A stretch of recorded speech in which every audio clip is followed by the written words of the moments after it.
What if the continent most people underestimate started sprinting ahead in the one race that truly shapes the future, innovation? And what if it's not happening next decade, not someday, but right now, in 2025?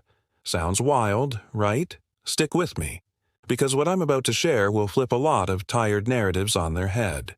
4 African breakthroughs, born in workshops, labs, backyards, and garages, are rewriting the rules of what's possible. Not tweaks, not budget versions of someone else's tech. I'm talking about original inventions solving massive problems in ways the big guys said couldn't be done. And somehow, it's not splashed across every front page. If you've ever wondered why, you're about to see the pattern. Quick gut check. When was the last time you saw an African innovation celebrated like a moon landing on global TV? Exactly.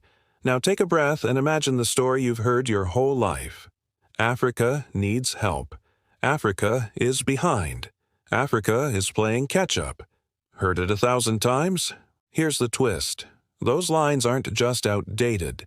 They've been curated to keep a certain worldview tidy and comfortable. Let's zoom out.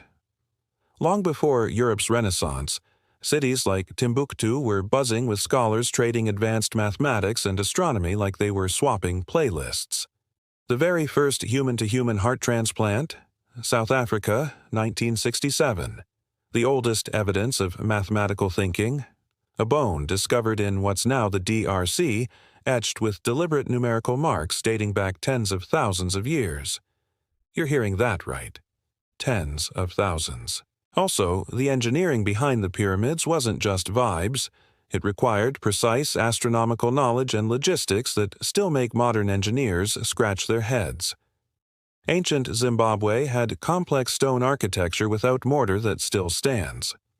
Egypt was performing surgical procedures centuries before modern medicine put a label on them. Innovation isn't new here. It's in the cultural DNA. So, what's different in 2025? We're witnessing something rare, leapfrogging, not catching up, jumping over. And here's the beautiful contradiction. It's not happening despite limited resources. It's happening precisely because of them. When you can't afford to waste, you invent with ruthless efficiency. When you don't have the luxury of overbuilding, you design solutions that actually work for real people, not just for marketing decks. Ready? Let's get into the stories that made my jaw hit the floor. Picture this: you lose your arm. You live in a place where a high-end prosthetic can cost more than you'll make in several years. You're told to be grateful for a plastic shell that barely moves. Now, picture 2 local inventors looking at that problem and refusing to accept it as normal. In Kenya, 2 self-taught tinkerers, guys who learned by doing, not by waiting for permission, scoured piles of discarded electronics, old radios, broken motherboards, mangled circuits. They pulled apart the junk no one wanted, kept what worked, and then did what everybody said they couldn't. They built a robotic arm you can move with your thoughts. Not a sci-fi movie, a real, working prototype. I'll give you a second to let that land. While tech giants spend eye-watering budgets on brain-machine interfaces and patent tug-of-wars, these 2 figured out how to map the body as electrical signals and translate them into precise movement, using tools that would make a fancy lab blush. The first time a local amputee strapped it on and willed the fingers to move, the room went quiet. Watching a hand respond to intention, just sheer thought, does something to you. You feel the line between imagination and reality blur. But here's the twist that matters most: accessibility. In wealthy countries, a top-tier prosthetic can easily run upwards of tens of thousands of dollars. For most people, that might as well be $1 million. The Kenyan duo's mission wasn't build a showpiece. It was make function affordable, durable, repairable, built from components you can source without a trust fund. That is the difference between innovation that sits in a museum and innovation that sits on someone else's arm, changing their daily life. So, ask yourself, what happens when advanced assistive tech is not a luxury item, but a standard? When kids who lose limbs in accidents or conflict can still draw, cook, hug their mom, learn to code, or play the drums without being priced out. The ripple effect is generational. You open doors to jobs, education, dignity. You don't just help one person, you spark a shift. Now, if mobility can be made radically accessible, what about a disease that has tormented millions for decades? Let's talk about HIV. For 40 years, the standard story has been, once you're positive, it's meds for life. Thank goodness for antiretrovirals, they've saved countless lives, but a cure, for most of that time, it seemed out of reach. That's why what's unfolding in Durban, South Africa, is so pivotal. A research team led by an African scientist decided to try a different angle. Instead of only suppressing the virus with medication, they re-teaching the immune system to do what it does best, control the invader on its own. The strategy blends very early treatment with targeted immune-based therapies. Think of it like training the body's security system to recognize the intruder so well that it can keep it locked out even when the usual guards step back. Here, it's the headline from their early results. A portion of the participants, around 1 in 5, have stayed off medication for over a year and a half with no detectable virus in their blood. That's not remission for 12 weeks. That's sustained control.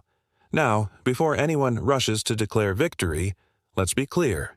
This is early stage, carefully monitored, and it's not a blanket cure. It needs replication. It needs larger studies. It needs time. But if you've lived under HIV's shadow, or you've watched someone you love manage the daily grind of pills and side effects, you know how massive this is. For a continent carrying a big share of the global HIV burden, a functional cure strategy led by African researchers, rooted in local realities, not imported assumptions, feels like a plot twist history owes. Think about the symbolism here, too. Solutions emerging not from glass towers in Zurich or Silicon Valley, but from the heart of the communities most affected. Innovation that doesn't parachute in. It grows from within. And whether you're in Johannesburg, Jakarta, or Jacksonville, a world where cure strategies are more accessible, more durable, and less dependent on lifelong medication. Yeah, that's good news for everybody. All right, breathe. We've talked about healing bodies. Let's talk about lighting up homes. What if I told you there's electricity sitting quietly in your backyard and your garden has been keeping the secret the whole time? In the Republic of Congo, an inventor came up with a system that harvests energy from living plants. Yes, actual plants, and turns it into usable electricity. It sounds like a wild magic trick, but here's what's happening under the hood. In a plant's root system, there's a whole microscopic city of activity. As roots grow and interact with soil microbes, they release compounds. That biological hustle creates tiny electrical potentials. With specialized electrodes placed in the right way, you can capture that trickle, stabilize it, store it, and use it. In a small pilot, they connected multiple households to different trees, citrus, eucalyptus, avocado, and monitored the output. Surprise of the year? Avocado trees outperformed the rest. Of course they did. Avocado has been trending in brunch culture for years. Turns out the trees have range too. No, you're not going to run a steel factory off a ficus tomorrow. But string enough systems together wisely and suddenly you have lights at night, a powered radio, a TV for a few hours, a phone charging station. Basic energy delivered by nature's own cycles in places where the grid either doesn't reach or overdrafts your patience every other evening. Let's pause on what that means in real life. In many communities, the distance between no electricity and a bit of electricity is the distance between students doing homework and falling behind, between a shop staying open at night and closing at sunset, between a clinic keeping vaccines stable and losing them. Traditional power rollouts require heavy investment, political will, and lots of time. Plant-based systems flip the script, modular, local, scalable. Does it replace a national grid? Not today. Could it provide a lifeline and a path to energy independence for millions living off-grid? Absolutely. And because it's simple and distributed, It resists the pitfalls of centralized control that have plagued more than a few power utilities. Now, the question you're itching to ask: if this is real and working in pilots, why isn't it running everywhere already? Fair point. The honest answer is that early-stage tech needs rigorous validation, standardization, and serious backing. That's where investment, patient, mission-driven, not just profit-chasing, comes in. And that brings us to the last story, the one that tends to set comment sections on fire. Each one of these innovations challenges an old story and writes a new one. A robotic arm built from scrap isn't just a gadget. It's a statement about human ingenuity triumphing over circumstance. A potential HIV cure strategy from Durban isn't just medical research. It's a rebalancing of the global health narrative. And electricity from plants isn't just clever science. It's a blueprint for decentralized, sustainable power that puts people first. The common thread here is necessity driving genius. It's about solving problems with the tools you have, not the ones you wish you had. And that's a lesson the whole world can learn from. So, the next time you hear that old, tired story about Africa playing catch-up, I hope you'll remember these breakthroughs and the countless others happening in silence. The script is changing, and it's being rewritten by the people who know their own problems best. Thank you so much for watching. If this video changed how you see things, even a little, hit that like button, subscribe for more stories that matter, and let me know in the comments which of these innovations blew your mind the most. See you in the next one. Have you ever imagined a car that doesn't need petrol, doesn't need a charging station, and just keeps going? No topping up, no plugging in. If your eyebrow just launched off your forehead, same. In Zimbabwe, a self-taught inventor named Maxwell Chikumbutso has claimed to build vehicles and home systems powered by harvesting ambient radio frequencies and other forms of electromagnetic energy, converting them into usable power. On paper, every engineer responds with the same reflex. Thermodynamics says no, thanks. For years, the consensus has been that you can pull significant power out of thin air at useful scales without a source paying the bill. Yet Chikumbutso has demonstrated prototypes, cars, bikes, and generators, touted to run without conventional fuel or charging. Supporters have seen them in action, officials have visited, and videos have circulated.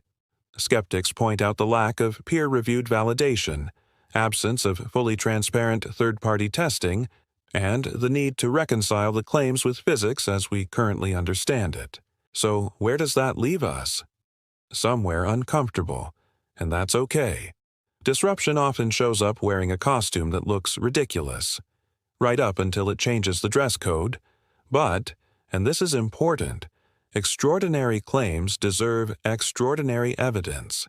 Independent testing, open designs, published data, all of that matters if this tech is to be recognized globally. Alongside the hype, there are also murkier claims that he faced intimidation, even an alleged poisoning attempt while traveling to showcase the technology abroad. We can't verify those allegations independently. What we can say is this: the idea itself, if proven true and made reliable, would shake trillion-dollar empires. A home unit generating up to 15 kilowatts, a car that doesn't queue for fuel. Imagine the fallout. You don't just dent oil and gas. You uproot business models that rely on centralized billing. You rewrite geopolitics. You force a conversation a lot of powerful interests would rather skip. So step back and look at the board. 4 innovations across 4 countries. A brain-driven prosthetic arm in Kenya, crafted from e-waste and brilliance. A bold HIV cure strategy in South Africa that puts the immune system back in charge. Electricity harvested from plants in the Republic of Congo, reshaping how we think about grid versus green. And controversial, heavily debated, but undeniably intriguing, self-powering vehicles and home systems in Zimbabwe that, if validated, would redraw the map. Taken one by one, each story is impressive. Taken together, they read like a manifesto. Innovate for what matters most. There's a clear pattern here, and it's not a coincidence. These projects tackle fundamental human needs, not invented cravings. Mobility, health, energy, dignity, they're built with constraints that force elegance. When you can't throw money at a problem, you throw ingenuity. That's why the solutions are often cheaper, more resilient, and easier to maintain. They're designed to perform in the real world, dusty, humid, intermittent, unpredictable, not just in climate-controlled showrooms. And it's not just the outcome, it's the approach.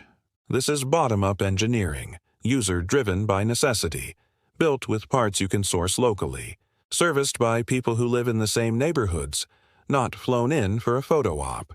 It's the very opposite of a trickle-down tech model where people get whatever the global supply chain decides to ship them. And because the inventions are rooted in lived experience, they address problems at a scale that Silicon Valley apps rarely touch. No shade to the 10th photo-sharing app, but nobody ever finished homework by flashlight because the algorithm was better. Billions need power, mobility, and healthcare that doesn't demand a second mortgage. That's where this wave is headed. Now, let's talk about the silence. Why aren't these stories dominating every tech magazine, tech podcast, and shiny keynote? Part of it is inertia. The global narrative has been set for decades. Advanced solutions flow from the north to across the south, from developed to developing. Old map, old mind. And once a story becomes institutionalized, everything, from investment flows to press attention to research grants, lines up to reinforce it. It's comfortable to imagine a world where some places create and others consume. It keeps certain supply chains humming, certain patents profitable, and certain gatekeepers in their chairs. There's also a more blunt reality. Incumbents protect their territory. Affordable neuroprosthetics could dent a medical devices industry that makes a lot of money on high margins. A functional cure approach for HIV, if it scales, alters markets built around lifelong treatment. Plant-based microenergy systems threaten the logic of centralized power grids and the monopolies that thrive on them. And if self-powering vehicles or home generators ever pass rigorous third-party, repeatable tests and scale, well, that's not a gentle disruption. That's a meteor. None of this is conspiracy. It's just incentives. People who profit from the current setup, 1T, rush to amplify inventions that might end the party early. But here's what makes 2025 different. The levers that used to keep things in their lanes are weaker now. Pan-African trade frameworks make it easier to scale across borders without waiting for a stamp of approval from outside. The diaspora is investing, bringing capital and know-how back home. South-South collaboration is increasing, sharing the kind of practical insights that Don T. always make it into journals, but absolutely make it into working prototypes. And crucially, public confidence is shifting. Young people across the continent are tired of being told to wait their turn. They're building anyway. Let's circle back to the human side. Imagine a boy in Nairobi who lost his arm to an accident and gets a device he can control naturally, built by people who speak his language and understand his budget. Imagine a woman in KwaZulu-Natal who was diagnosed early and, under a careful research protocol, reaches a place where her own immune system keeps HIV in check without daily meds. Imagine a family in Brazzaville whose nights are ET dictated by the grid, SI mood, because their backyard avocado tree quietly keeps LEDs glowing and a phone alive. Imagine, maybe, a neighborhood in Harar where engines hum without a petrol cent, and the power meter is an immediate threat on the wall. Whether you're pro-optimist or healthy skeptic, those images are worth holding. They were a reminder of what this whole tech thing is supposed to be about, making life better in practical, tangible ways. Let's also be real about the work ahead. For each of these breakthroughs to go from wow to everywhere, we need consistency. Standards, third-party validations, local manufacturing hubs, training programs for maintenance, financing models that don't punish the poor for being poor. We need policymakers who don't smother new ideas with old rules. We need media that covers experiments with nuance, celebrating the wins without overselling, questioning claims without contempt. And we need communities to be part of the build, not just the photo ops. If you've been told your whole life that innovation only has one address, this might feel like a lot to swallow. Good. Growth usually does.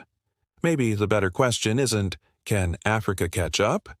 Maybe it is, what can the world learn from a place forced to craft solutions that are tough, affordable, and human-centered? Because, let's be honest, if your city loses power during every storm, if your healthcare system buckles under pressure, if your transport is clogging the air in your lungs, you don't need another ad for a slightly better camera on a phone. You need the kind of ingenuity that turns scarcity into a superpower. So, where do we go from here? Keep your eyes on the ground-level builders, the garage labs, the university groups collaborating with communities, not just observing them, the startups that aren't afraid to be scrappy, the inventors who publish, open source, and invite scrutiny, the regulators who say, show me it works and is safe, not come back in 5 years with a lobbyist. That's how we turn sparks into a skyline. Before we wrap, let me say this clearly. Some of the claims we've talked about, especially the self-powering vehicles, will live or die by evidence. Healthy skepticism is not hate. It's part of the process. But Dante let skepticism harden into a reflex that dismisses everything from certain places with a smirk. That habit has cost the world more than we know. The truth is often quieter than the hype, and it is usually found in the workshop where someone adheres soldering their 100th prototype at 2 a.m. If you've watched this far, I'm curious, what surprised you most?